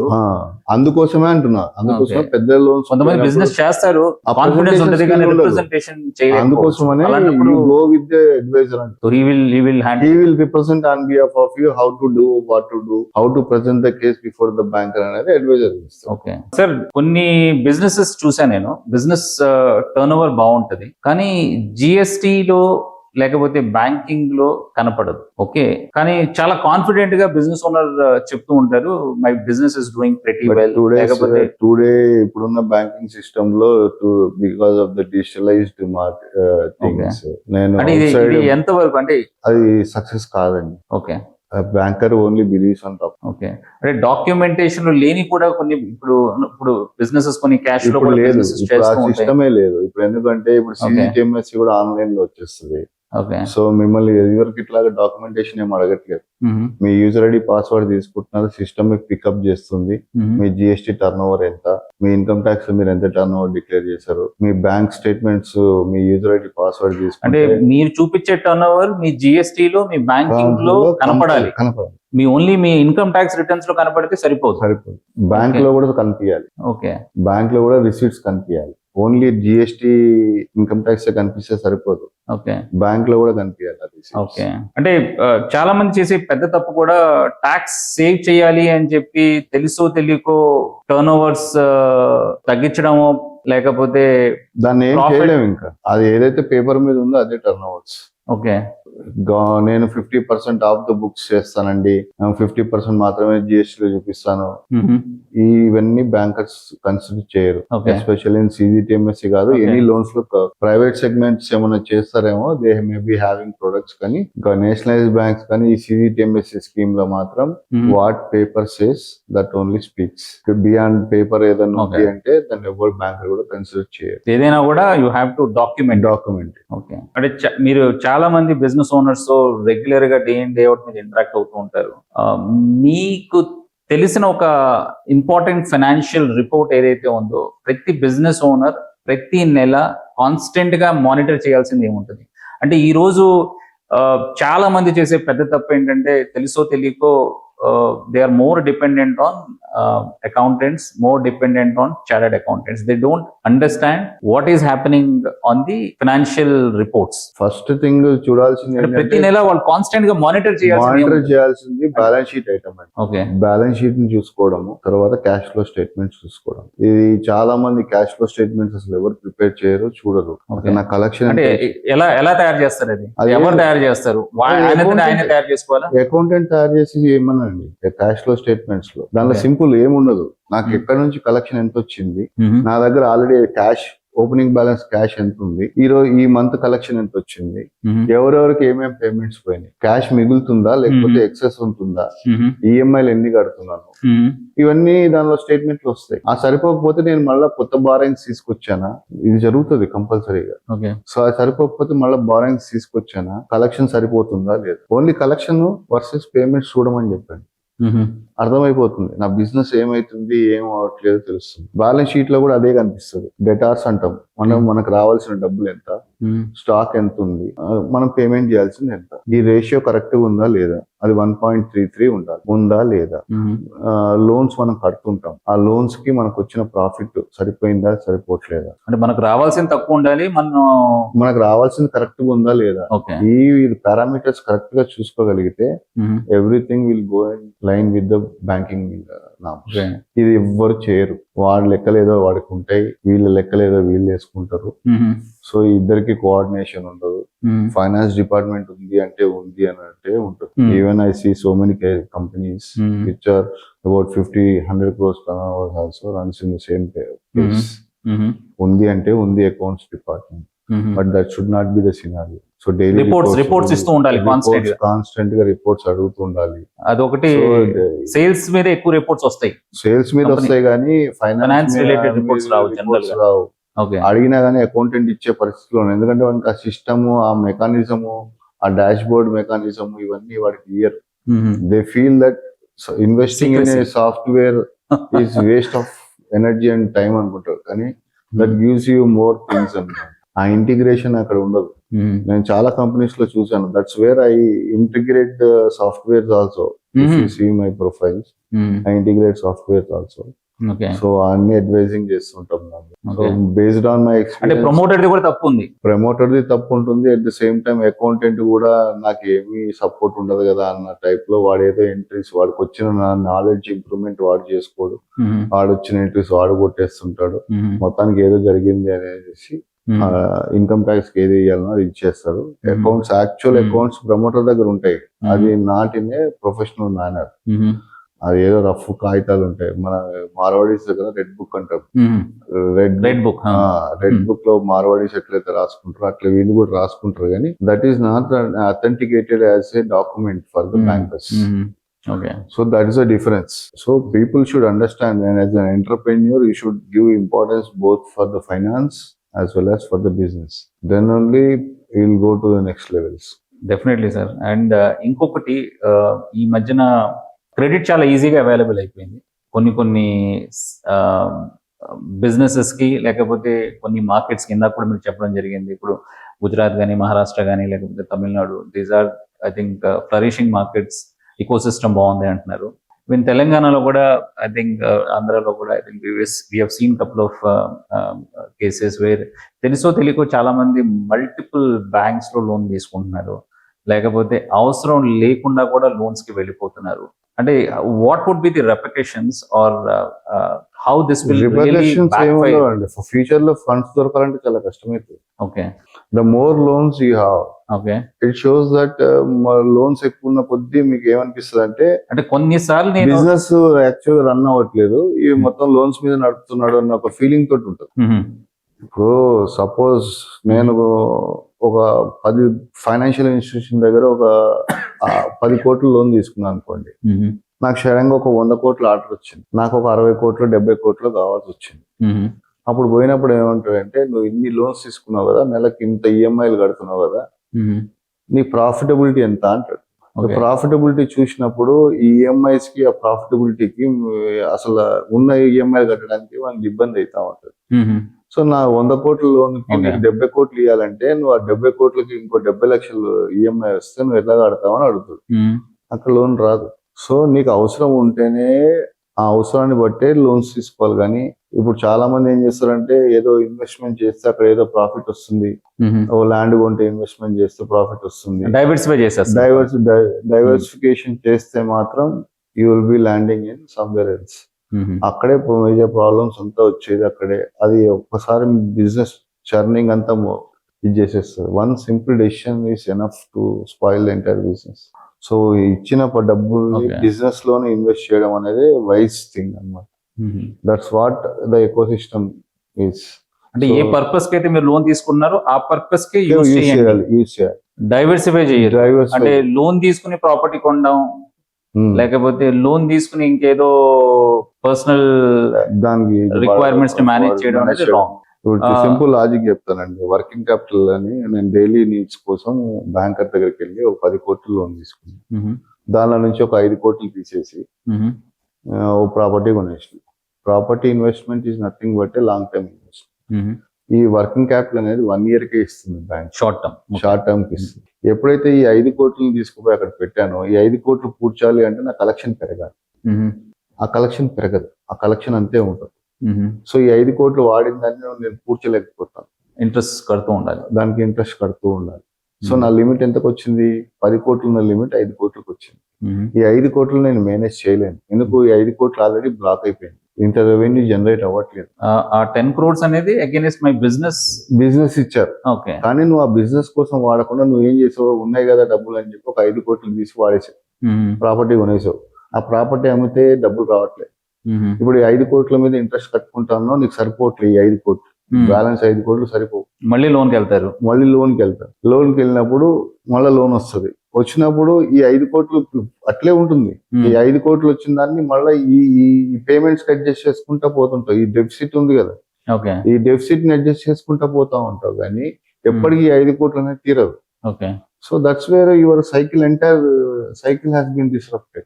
So whenever you are taking a decision, whenever you are taking a loan, ఆ లోన్ ఎప్పుడైతే తీసుకుంటున్నామో దాని పర్పస్ ఏంటి, దేనికోసం తీసుకుంటున్నామో దానికోసమే వాడడం అనేది చాలా క్రిటికల్. ఎప్పుడైతే ఇట్లా డైవర్సిఫై అవుతారో కంపెనీ వచ్చి లాసుల్లో కూర్చోవడమో, లేకపోతే కంపెనీ దివాలా తీయడమో ఏదో ఒకటి జరుగుతుంది. సార్ ఇంకొకటి, ఏమైనా సైన్స్ ఉన్నాయా ఈ కంపెనీ లేకపోతే ఈ బిజినెస్ తన కెపాసిటీకి మించి లోన్ తీసుకుంది అని చెప్పి ఏమైనా ఇండికేషన్స్ ఉన్నాయా మీ ఎక్స్పీరియన్స్ లో? అందుకే డెట్ ఈక్విటీ రేషియో చూడాలంటారండి. డెట్ ఈక్విటీ రేషియో అంటే ఇప్పుడు డెట్ ఈక్విటీ రేషియో లేకపోతే డిఎస్సిఆర్ అంటారు, డెట్ సర్వీస్ కవరేజ్ రేషియోస్. ఈ రేషియోస్ కామన్ మ్యాన్కో లేకపోతే బిజినెస్ ఓనర్ కి చాలా మందికి తెలియదు, ఎప్పుడు ఎలా కూడా- క్యాలిక్యులేట్ చేయాలో కూడా తెలియదు, ఎవరు అడ్వైస్ కూడా చేయరు. అంటే ఆయనకు అంత టెక్నికల్ రూపాయికి ₹2 ఉండాలండి. ₹9 పెట్టుబడి పెడితే ₹2 వరకు ఉండొచ్చు. ఓకే ఎప్పుడైతే నీ అప్పు ₹4 పోయిందో అయిపోయింది. ఓకే నువ్వు రూపాయి పెడితే రూపాయి అప్పు ఉండడం కరెక్ట్. ఓకే 1:1. 1:1. అది ఎప్పుడైతే ₹4 పోయిందో నీ పెట్టుబడి లేదో నీ నీ ప్రాఫిట్స్ అన్ని కూడా ఈ ₹4 తినేస్తాయి. So that is a dangerous scenario. Okay so ఈ సినారియోకి క్యాలిక్యులేషన్స్ లేకపోతే రేషియోస్ తెలియాల్సిన అవసరం లేదు. రూపాయి పెట్టాను, రూపాయి అప్పు తెచ్చాను, మ్యాచ్ అయిపోయింది. మ్యాచ్ అయిపోయింది. రూపాయి తీసుకున్నా, నేను రూపాయి పెట్టాను, ₹3 అప్పు తెచ్చాను, ₹3 వడ్డీ కట్టాలి కదా. నేను ఆ వడ్డీ ఏడు నుంచి కడతాను? బిజినెస్ నుంచి కట్టాలి. బిజినెస్ లో అంత కట్టే కెపాసిటీ ఉందా లేదా ఆలోచించుకో. ఉంటే తీసుకోండి, ఓకే. లేదు లేకపోతే వద్దు. ఎందుకు? ఒక రూపాయికి ₹1 అప్పు దొరికింది కదా, దాన్ని నడపండి. ఇప్పుడు ₹2 తీసుకురావాలనుకున్నావు, తీసుకొస్తే దాని మీద ఎంత ప్రాఫిట్ వస్తుంది? ఆ రూపాయిని తీసుకొచ్చి నేను బిజినెస్ లో పెడితే ప్రాఫిట్ పెరుగుతుందా తగ్గుతుందా? ప్రాఫిట్ తగ్గుతుంది, ప్రాఫిట్ పెరగదు, అదే ప్రాఫిట్ ఉంటుంది అంటే ఆ రూపాయి ఎందుకు తేవాలి? అవసరం లేదు కదా.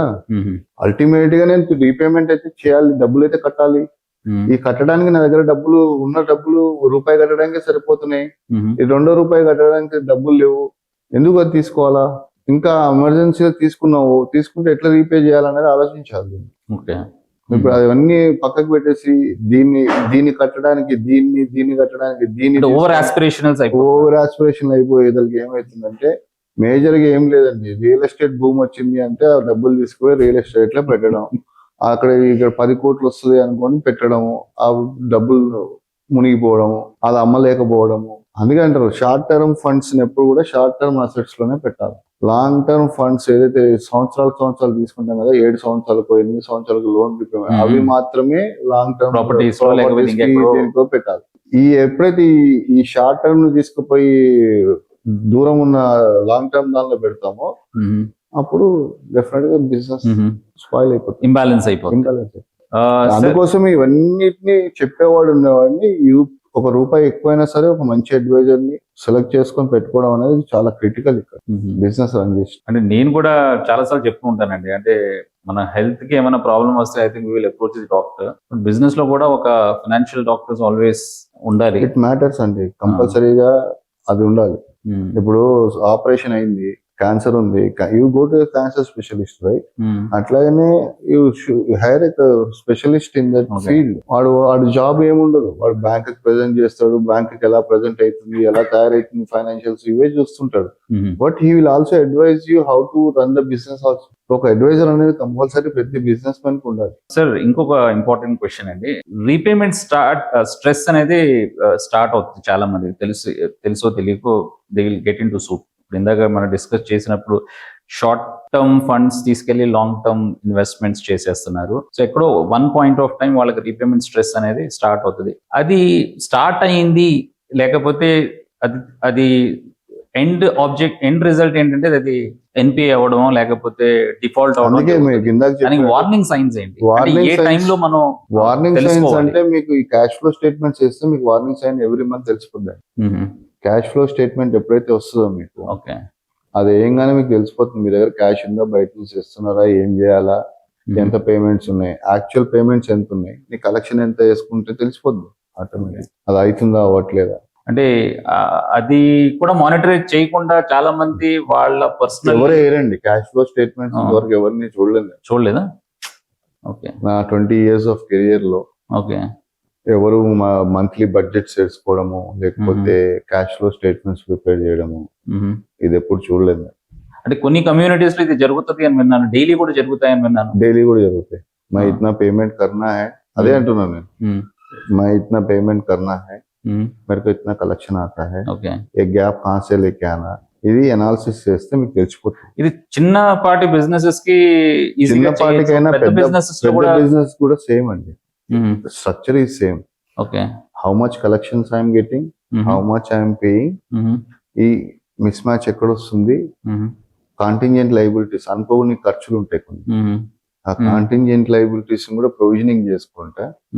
సపోజ్ మీ మీద ఒక జిఎస్టీ కేసు వచ్చింది, నాకు దాని మీద ఏం లైబిలిటీ లేదు అనుకోడు, సపోజ్ దాని మీద ఒక 10 లక్షల రూపాయలు లైబిలిటీ ఉంది, దాన్ని కూడా ఫ్యాక్టర్ చేయండి. ఆ 10 లక్షలు వస్తే నా బిజినెస్ మీద ఏం ఇంపాక్ట్ అవుతుంది? ఓకే, సడన్ ఎక్స్పెన్సెస్ మీకు తెలుసు, మీకు మీద ఇన్ని కేసులు ఉంటాయి, ఇన్కమ్ ట్యాక్స్ నుంచి ఈ కేసు ఉంది, జిఎస్టీ నుంచి ఈ కేసులు ఉన్నాయి, అవి కూడా ఫ్యాక్టర్ చేయండి, చేసి అనాలిసిస్ చేయండి. ఈ క్యాష్ ఇంత ఉంది, రేపు పొద్దున ఇది సడన్ గా కట్టమంటే నేను ఎక్కడి నుంచి తేవాలి, ఇవన్నీ ఏం చేయాలి, ఈ అనాలిసిస్ చేస్తే మీకు ఆటోమేటిక్ గా మీ వార్నింగ్ సిగ్నల్స్ తెలిసిపోతాయి. ఓకే, దీనికి పెద్ద నాలెడ్జ్ అవసరం లేదు. ఓకే, అంటే ప్రాపర్ టైం ఇవ్వాలి, ప్లస్ ప్రాపర్ గా లేకపోతే ముందు చూపు చాలా ఇంపార్టెంట్. దీనిలో ముందు చూపు చాలా ఇంపార్టెంట్. అంటే మనం ఏమేమి జరగచ్చు, దీనివల్ల కాన్సిక్వెన్సెస్ ఏమొచ్చు. అందుకే నీకు అడ్వైజర్ రోల్ చాలా క్రిటికల్. అడ్వైజర్ కూడా తెలియాలి నేను ఏం చెప్తున్నాను బిజినెస్ కి, నా బిజినెస్ అనేది కూడా ఏం తీసుకోవాలి తన దగ్గర నుంచి కూడా తెలియాలి. ఇవన్నీ వైస్ వర్స రిలేషన్షిప్స్. సో అవి తెలిస్తే ఆటోమేటిక్ గా బాబు నాకు ఇవన్నీ కావాలి, ఇక నాకు రీపేమెంట్స్ ఎప్పుడెప్పుడు అవుతాయి, ఏమేమైతే సిగ్నల్స్ ఎలా వస్తాయి, నాకు బిజినెస్ కరెక్ట్ గా నడుస్తుందా లేదా చెప్పు, ఇవన్నీ ఇవ్వమంటే వాడు రిపోర్ట్స్ ఇచ్చుకుంటా వాడు give you the proper guidance. Okay, definitely అండి. ఐ థింక్ మీ 20+ years ఎక్స్పీరియన్స్ లో ఏమైనా మీరు ఒక కేస్ ఎగ్జాంపుల్ చెప్పగలరా, where because of proper financial discipline ఆ క్లయింట్ ఛాలెంజెస్ లేకపోతే డిస్ట్రెస్ లో ఉండి మళ్ళీ because of his approach transform into profitable business? ఇప్పుడు రీసెంట్ గా we started one seed company. Okay, seed company initially it was in gold drums. Financial గా అంటే వాళ్ళు ఏం స్టెప్స్ తీసుకున్నారు, ఇట్లా ఏం ఫైనాన్షియల్? ఫస్ట్ వాళ్ళ ఇన్ఫ్యూజన్ ఆఫ్ ఫండ్స్ చేసుకున్నారు, వాళ్ళు ఓన్ ఫండ్స్ తెచ్చుకున్నారు, రిలేటివ్స్ నుంచి తెచ్చుకున్నారు, తెచ్చుకొని స్టార్ట్ చేసినారు. దాని తర్వాత బ్యాంక్స్ రన్ చేశారు ఒక 2-3 years without any bank finance. అప్పుడు స్ట్రెసెస్ లోకి వచ్చినారు, మళ్ళీ ఫండ్స్ తీసుకొచ్చుకున్నారు రిలేటివ్స్ నుంచి. దాని తర్వాత once it stabilize they approach the bankers. ఏమైనా ప్రాబ్లం వస్తే you should look at the immediate sources instead of going for a banker, going for hands up. Okay, first అసలు రూట్ కాజ్ ఏంటి అని analysis చేసినారు. Okay, చేసిన తర్వాత ఆ root cause analysis తర్వాత దే ఐడెంటిఫైడ్ ద ప్రాబ్లం. దానికి ఎంత ఫండ్స్ కావాలి అంతే ఫండ్స్ ఇచ్చారు. ఓకే, ఎక్కువ కూడా తెలియదు, తక్కువ కూడా తెలియదు. సో ఆ రూట్ కాజ్ అనాలిసిస్ చాలా ఇంపార్టెంట్. అసలు ఎందుకు ఇట్లా అవుతుంది అనేది, నా ఎక్స్టర్నల్ ఎన్విరాన్మెంట్ వల్ల అవుతుందా, ఇంటర్నల్ ప్రాబ్లం వల్ల అయిందా, సడన్ గవర్నమెంట్ పాలసీ చేంజ్ అవడం వల్ల అయిందా, there is external environment factors also. So ఇవన్నీ చూసుకొని దాని ప్రకారం డిస్ట్రెస్ నుంచి బయటకు వచ్చారు. ఇప్పుడు now it is scaling around 300 to 400 crores turn. Very good. Funding కూడా అలాగే దొరుకుతుంది మార్కెట్ లో. They raised around 200 crores of funding. Systems అలా డెవలప్ చేసుకుంటూ వచ్చారు over a period of 7 years kind of. Initially they also had struggles like that. Product branding చేయాలా, బయట launch చేయాలా, ఆ బ్రాండింగ్ క్లిక్ అవ్వాలా, దాని నుంచి రెవెన్యూ జనరేట్ కావాలా. సో ఎవరు రెస్పాన్సిబిలిటీస్ ఏంటి అనేది క్లియర్ గా డిమార్క్ చేసుకొని ఎవరు ఏం చేయాలి, ఎలా చేయాలి, అన్ని డిమార్కేషన్స్. అంతకుముందు డిమార్కేషన్ ఉండేది కదా బిఫోర్ డిస్ట్రెస్ లోకి వెళ్ళినప్పుడు అవన్నీ డిమార్కేషన్స్ లేవు. తర్వాత ఎవరికి వాళ్ళు ఒక ప్రొడక్షన్ ఒకరు చూడడము, ఒకరు ఓనర్సే, ఒకరు ప్రొడక్షన్ చూడడం, ఒకరు ఫైనాన్స్ చూడడము, ఒకరు మార్కెటింగ్ చూడడం, ఒకరు సేల్స్ చూడడం, ఇట్లా డివిజన్ చేసుకొని వాళ్ళ దగ్గర రిలేటివ్స్ దగ్గర నుంచి కొన్ని ఫండ్స్ తీసుకొచ్చి మళ్ళీ రీఇన్ఫ్యూజ్ చేసి మళ్ళీ రీబిల్డ్ చేసి now they build up. Challenges వచ్చాయి, ఆ ఛాలెంజెస్ ని కూర్చుని డిస్కస్ చేసుకుని దాన్ని సాల్వ్ చేసుకుని మళ్ళీ again they have came up out of come up strongly. Oh, very now good. It's a 400 crore turnover company. Okay. So Jaydev garu, thousands of viewers would be watching this program. So వాళ్ళ దగ్గర talent ఉంటుంది, ambitions ఉంటాయి, వాళ్ళ దగ్గర collateral కూడా ఉంటుంది, కొన్నిసార్లు collateral ఉండకపోవచ్చు. సో వాళ్ళకి మీరు ఇచ్చే గైడెన్స్ ఏంటి, or what they should look at 3 areas they should focus to build a stronger company or to grow the business First to next level? First of all is the business model చాలా important. చాలా మంది business model ఏంటి అనేది పట్టించుకోరు. First step business model, అక్కడే తప్పు చేస్తుంది. Okay, so దానిలో నా ఎక్స్పీరియన్స్ ఎంతవరకు కాంట్రిబ్యూట్ చేస్తుంది, whether I'm experience enough to handle that things or not, అది ఇంపార్టెంట్. అది చాలా మంది చేయరు, ఏదో చేసేయాలి అన్నట్టు చేసేస్తారు. గవర్నమెంట్ కూడా ఎట్లుందంటే, ఇంక ఎగ్జాంపుల్ చెప్తాను, హ్యాండ్ మేడ్ సోప్స్ ఉన్నాయి. హ్యాండ్ మేడ్ సోప్స్ ప్రతి ఒక్క స్వయం శక్తి గ్రూప్ లకి హ్యాండ్ మేడ్ సోప్సే ఒక జాబ్ లాగా అందరితో హ్యాండ్ మేడ్ సోప్స్. మార్కెట్ లోకి అన్ని హ్యాండ్ మేడ్ సోప్స్ వచ్చినాయి అనుకోండి, మార్కెట్ లో కొనే కెపాసిటీ ఉందా లేదా? అచ్చా, okay okay. Example I'm telling. So నేను ఒక ప్రొడక్ట్ అనుకున్నాను, నాకు నా సినిమా చాలా గొప్పగా అనిపిస్తుంది, కానీ బయట వ్యక్తులకి అది థియేటర్కి వెళ్ళి రిలీజ్ అయ్యి థియేటర్ లో జనాలు వచ్చింది, దాని కలెక్షన్ వచ్చిన తర్వాత కదా దాన్ని యాక్చువల్ గా అట్లా లేకపోతే ఫ్లాప్స్ కూడా ఉండేవి కావు.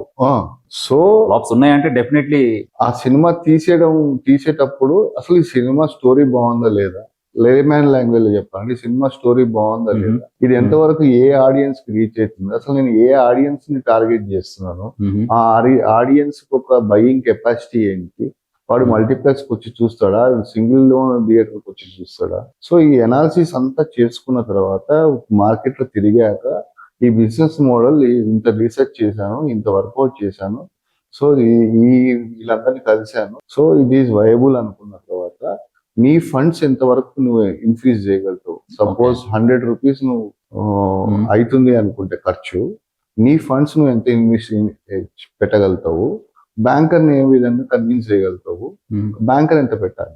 First is business model, other is your margin money. ఇవన్నీ ఉన్న తర్వాత ఆటోమేటిక్ గా బ్యాంకర్ నీకు ఫండింగ్ చేయకపోవడం అంటూ ఉండదు. ఇవి చేయరు ఎవరు. ఓకే, ఏదో రిపోర్ట్ పట్టుకొని వచ్చేస్తాడు, వాడికి దాని మీద అవగాహన ఉండదు, నాకు డబ్బులు ఇవ్వు బాబు అంటే ఎవడు మార్కెట్. సో డెఫినెట్లీ అండి, అంటే చాలా పాయింట్స్ మీరు డిస్కస్ చేశారు Jaydev garu. I think today lot of insights you have shared about CGTMSE and అంటే what is the right approach, what is the wrong approach to build business. చాలా మంది ఏమనుకుంటారంటే బిజినెస్ అంటే సేల్స్, బట్ సేల్స్ కాకుండా కూడా they are so many things at the background you have to monitor as a business owner, you have to take care as a business owner. As you rightly said, daily కాకపోయినా కూడా at least monthly balance sheets prepare చేసుకుని ఎక్కడి నుంచి funds రావాలి, ఏం ఎక్కడ ఆగుతున్నాయి, లేకపోతే ఇంకెక్కడి నుంచి ఫండ్స్ తీసుకురావాల్సి ఉంటుంది అని చెప్పి క్లోజ్ గా మానిటర్ చేయకపోతే definitely things are going to be very very tough. And I think చాలా మందికి చాలా డౌట్స్ కూడా ఉన్నాయి, తెలుసో తెలియకో. ఈవెన్ నాకు కూడా కొన్ని డౌట్స్ ఉన్నాయి, మీరు ఇవాళ క్లారిటీ ఇచ్చారు, ఎస్పెషల్లీ CGTMS లో. అండ్ డెఫినెట్లీ ఈ పాడ్కాస్ట్ లో we were trying to create lot of awareness about banking and finance. ఎంత సింప్లిఫై చేయాలో అంత సింప్లిఫై చేయడానికి ట్రై చేస్తున్నాం. అందుకనే కాన్స్టెంట్ గా డిస్కషన్స్ రిలేటెడ్ టు ఫైనాన్స్. ఎందుకంటే చాలా మందికి ఫైనాన్స్ అనగానే ఒక కాంప్లెక్స్ సబ్జెక్ట్ అనుకుంటారు. సింప్లిఫై చేయడానికి మీలాంటి ఎక్స్పర్ట్స్, అడ్వైజర్స్ ని పిలిపించి డిస్కషన్ చేయడానికి మేము ప్రయత్నిస్తామండి. And definitely I request all the viewers, if you like this podcast, please share, and if there is any suggestions you want to give, please leave your comments. And thank you very much Jaydev garu. Thanks for the invite. Thank you అండి.